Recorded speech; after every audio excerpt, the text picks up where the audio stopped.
আল্লাহ তাআলা মঞ্জুর করেন, কবুল করেন। কয় শ্রেণীর? 5 শ্রেণীর। নাম্বার 1, যে মুসলিম তার অন্য মুসলিম ভাইয়ের অগোচরে তার পিছনে তার জন্য দোয়া করে। যে মুসলিম তার অন্য মুসলিম ভাইয়ের অগোচরে, তিনি এখানে নাই, তার জন্য আল্লাহর কাছে কোনো কিছু চায়, ওই চাওয়া আল্লাহ সুবহানাহু ওয়া তাআলার ফেরেশতারা ওই দোয়াকারী ব্যক্তির জন্য আল্লাহর কাছে পেশ করেন। কথা বুঝতে পারছি ভাই?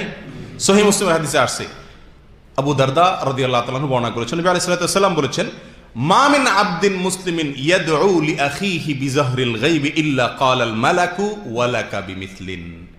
কোন মুসলিম বান্দা তার ভাইয়ের জন্য যদি অগোচরে, তিনি এখানে নাই, তার অনুপস্থিতিতে যদি আল্লাহর কাছে তার জন্য কোনো কিছু চায়, কোনো কল্যাণ চায়, তো আল্লাহর ফেরেশতারা ওই ব্যক্তির জন্য, দোয়াকারী ব্যক্তির জন্য আল্লাহর কাছে দোয়া করে যে তোমার জন্য আল্লাহ তাআলা তাই দেখ যা তুমি তোমার মুসলিম ভাইয়ের জন্য চাইতেছো।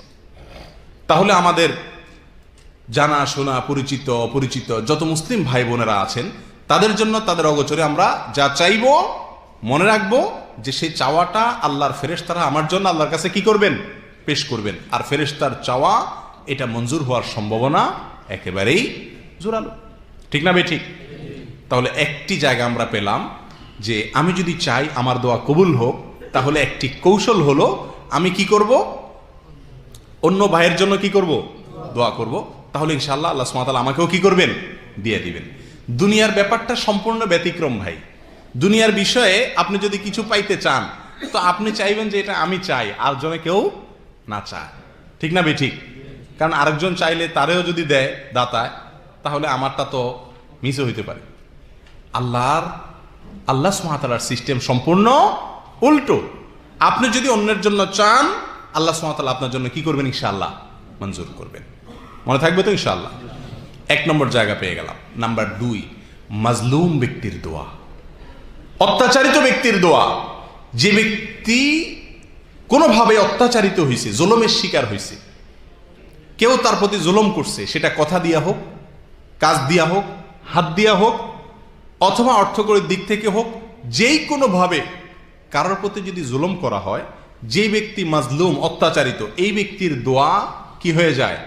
কবুল হয়ে যায়। সে ব্যক্তি তো নেক দোয়া করে না। মাজলুম ব্যক্তি সাধারণত কি দোয়া করে? বদদোয়া করে মনের কষ্টে। এই মাজলুম ব্যক্তির বদদোয়া বড় ডেঞ্জার, বড় জঘন্য বিষয়। প্রিয় ভাই, আমার আপনার দ্বারা যদি কোনো কারোর প্রতি কখনো অবিচার হয়ে যায়, সেটা আমার মুখ দিয়া হোক, আমার হাত দিয়া হোক, অন্য কোনো অঙ্গ প্রত্যঙ্গ দিয়ে হোক, যে কোনো উপায়ে হোক, সঙ্গে সঙ্গে ওই ব্যক্তির কাছ থেকে ক্ষমা চেয়ে এটাকে সম্পূর্ণভাবে ভ্যানিশ করে দেওয়ার চেষ্টা আমাদের মধ্যে থাকতে হবে। কারণ মাজলুম ব্যক্তির দোয়া এত জঘন্য, এত জঘন্য যে এই ব্যক্তির দোয়া আল্লাহ সুবহানাহু ওয়া তাআলা সাধারণত কি দেন না? ফিরায়া দেন না। তার মনে যে বদদোয়া তৈরি হয় জালেমের বিরুদ্ধে, এই দোয়া কি হয়ে যায়? কবুল হয়ে যায়। এই জন্য ভাই, যত জালেম পৃথিবীর ইতিহাসে আসছে, বড় হোক ছোট হোক, কোন জালেমকে আল্লাহ সুবহানাহু ওয়া তাআলা শাস্তি না দিয়ে রাখেন নাই। আখিরাতের শাস্তি না, ওইটা তো আছেই। দুনিয়াতে নগদ শাস্তি প্রত্যেক জালেম ভোগ করে, সেটা হয়তো 2 দিন আগে অথবা 2 দিন পরে। কোন জালেমের রক্ষা হয় না। আল্লাহ সুবহানাহু ওয়া তাআলার কাছে কোন জালেমের কি নাই? রক্ষা নাই। আল্লাহ তাআলা আমাদেরকে জুলুম থেকে বেঁচে থাকার তৌফিক দান করেন। প্রিয় ভাই, এই বিষয়ে মুসনাদে আহমদে এবং সহিহ ইবনে হিব্বানে হাদিসে আবু হুরায়রা রাদিয়াল্লাহু তাআলা থেকে বর্ণিত, নবী আলাইহিস সালাতু ওয়াস সালাম ইরশাদ করেছেন, দাওয়াতুল মাজলুমি মুস্তাজাবাহ। যে ব্যক্তি মাজলুম, অত্যাচারিত, জুলুমের শিকার, তার দোয়া কবুল হয়ে যায়। তার দোয়া কি হয়ে যায়? কবুল হয়ে যায়। এখন আপনি বলতে পারেন, সে যদি নিজে 2 নম্বর মানুষ হয়, বেনামাজি হয়, খারাপ মানুষ হয়, এমনকি অমুসলিম হয়, তাহলে তার প্রতি জুলুম করলেও কি আল্লাহ সে দোয়া কি শুনবেন কিনা? তার বদদোয়াও শুনবেন কিনা? সেই কথাও হাদিসে আসছে। নবী আলাইহিস সালাতু ওয়াস সালাম বলেছেন, ওয়া ইন কানা ফাজিরান ফাফুজুরুহু আলা নাফসিহি। সেই লোকটা যদি খারাপ মানুষ হয়, তো তার খারাপিয়ে তাকে পাবে, কিন্তু তার দোয়া, বদদোয়া যেটা, এটা ঠিকই কি হবে? কবুল হয়ে যাবে। কত বড় জঘন্য কথা প্রিয় ভাই। তাহলে অমুসলিমও যদি হয়, খারাপ মানুষও যদি হয়, জুলুম যদি করেন, তো মনে রাখবেন, ওই ব্যক্তির মনের যদি কষ্ট থেকে আপনার প্রতি কোনো বদদোয়া আসে, আর কি নাই? রক্ষা নাই। আল্লাহ তাআলা আমাদেরকে জুলুমের অপরাধ থেকে, জুলুমের অন্যায় থেকে, জুলুমের গুনাহ থেকে আল্লাহ তাআলা আমাদেরকে হেফাজত করুন। প্রিয় ভাই, 3 নম্বর ব্যক্তি হলেন বাবা। কে? বাবা। বাবার দোয়া কবুল হয় সন্তানের জন্য। বাবার দোয়া কবুল হয় কার জন্য? সন্তানের জন্য। সেটা পক্ষের দোয়া হোক অথবা বিপক্ষের দোয়া হোক, নেক দোয়া হোক অথবা বদ দোয়া হোক, বাবা যদি সন্তানের জন্য দোয়া করে সে দোয়া কি হয়ে যায়? কবুল হয়ে যায়। এ বিষয়ে ইবনে মাজাহ বর্ণিত এক হাদিসে নবী আলাইহিস সালাতু ওয়াস সালাম বলেছেন, সালাসু দাওয়াতিন ইউস্তাজাবু লাহুন্না লা শাক্কা ফিহিন। 3টা দোয়া কবুল হয়ে যায়, কোনো সন্দেহ নাই, সন্দেহাতীত ভাবে কবুল হয়ে যায়। তার ভেতরে একটি দোয়া হলো ওয়া দাওয়াতুল ওয়ালিদি লিওয়ালাদিহি। বাবা যদি তার সন্তানের জন্য কি করে? আল্লাহর কাছে দোয়া করে, তো সে দোয়া কি হয়ে যায়? কবুল হয়ে যায়।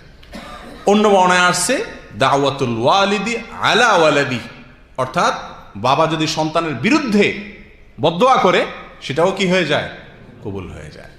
তাহলে ভাই, বাবা মা তাদের প্রতি খুব বেশি যত্নশীল থাকতে হবে, যাতে কখনো যেন তাদের কাছ থেকে কি না আসে?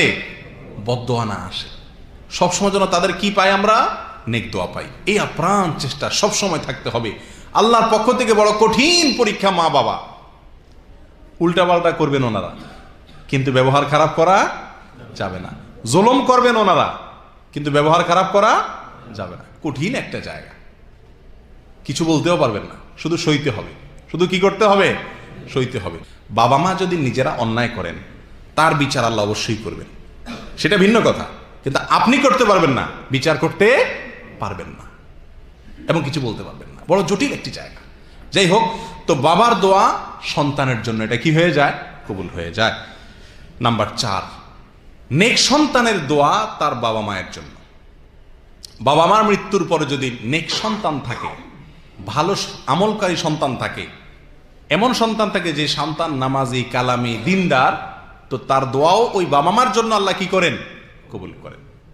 আমরা সবাই একটি বিখ্যাত হাদিস জানি, তিরমিজি এবং ইবনে খুজাইমা আর অন্যান্য হাদিসের কিতাবে আসছে। নবী আলাইহিস সালাতু ওয়াস সালাম বলেছেন, ইযা মাতাল ইনসান ইনকাতা আনহু আমালুহু আও ইনকাতা আমালুহু। যখন মানুষ মারা যায় তার সমস্ত আমলের দরজা কি হয়ে যায়? বন্ধ হয়ে যায়। কিন্তু 3টা দরজা কি থাকে? খোলা থাকে। তার ভিতরে একটা হলো ওয়ালাদুন সালেহ ইয়াদউ লাহ। নেক সন্তান যদি সে রেখে যায়, আর সে সন্তান যদি তার মা বাবার জন্য কি করে? দোয়া করে, তো এই দোয়া তার উপকারে আসে। বোঝা গেল এই দোয়া কি হয়? আল্লাহর কাছে কবুল হয়। তাহলে যদি দুনিয়াতে নেক সন্তান রেখে যেতে পারি, তাহলে সেই দোয়া আমাদের জন্য কি হবে? ইনশাআল্লাহ কবুল হবে। আর আমরা যদি নিজেরা নেক থাকার চেষ্টা করি, আর বাবা মা দুনিয়া থেকে যে থাকেন তাদের জন্য দোয়া করলে সেটাও কি হবে? ইনশাআল্লাহ কবুল হবে। নাম্বার 5, আল্লাহর কিছু বান্দা আছেন যারা নেকামল করতে করতে করতে করতে এমন একটা পর্যায়ে চলে গেছেন যে তাদের দ্বারা বদামল সচরাচর সহসা হয় না, ভুলে বিচ্যুতিতে হয়ে যায়।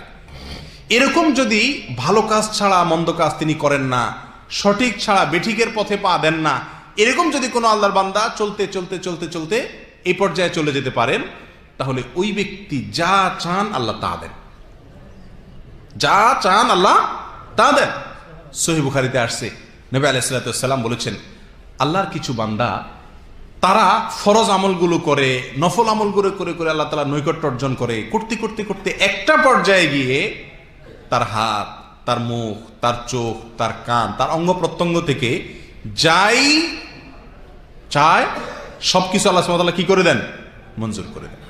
কেমন যেন তার চাওয়াই হলো আল্লাহর চাওয়া, তার চাওয়াই কি হয়ে যায়? আল্লাহর চাওয়া হয়। সহিহ বুখারীর আরেক হাদিসে নবী সাল্লাল্লাহু আলাইহি ওয়াসাল্লাম বলেছেন, ইন্না মিন ইবাদিল্লাহি লাউ আকসামা আলাল্লাহি লা আবাররাহ। নিশ্চয়ই আল্লাহর বান্দাদের ভিতরে এমন কিছু লোক আছে যারা আল্লাহর কাছে যদি বাজি ধরে, কসম করে কিছু চায়, বলে, তো আল্লাহ তাআলা তার কসম ভাঙে না, অর্থাৎ কসম পুরা করে দেন। এটা কখন হয় ভাই? যখন 5 ওয়াক্ত সালাত আপনি পড়েন, হারাম থেকে আপনি বেঁচে থাকেন, আল্লাহর কথার বাইরে আপনি চলেন না, সবসময় আল্লাহকে স্মরণে রেখে চলেন, এক কথায় আপনি একজন আদর্শ মুমিন মুসলিম হওয়ার চেষ্টা করেন। এই পর্যায়ে চলে গেলে আপনি তখন নেককার হয়ে যান বা আব্দে সালেহে পরিণত হয়ে যান। তখন আল্লাহ সুবহানাহু ওয়া তাআলা আপনার সকল চাওয়া কি করবেন? ইনশাআল্লাহ পূরণ করবেন। এ হলো 5 শ্রেণীর ব্যক্তি যাদের দোয়া আল্লাহ তাআলা কি করেন? কবুল করেন। এরপরে আসি আমরা দোয়া কবুল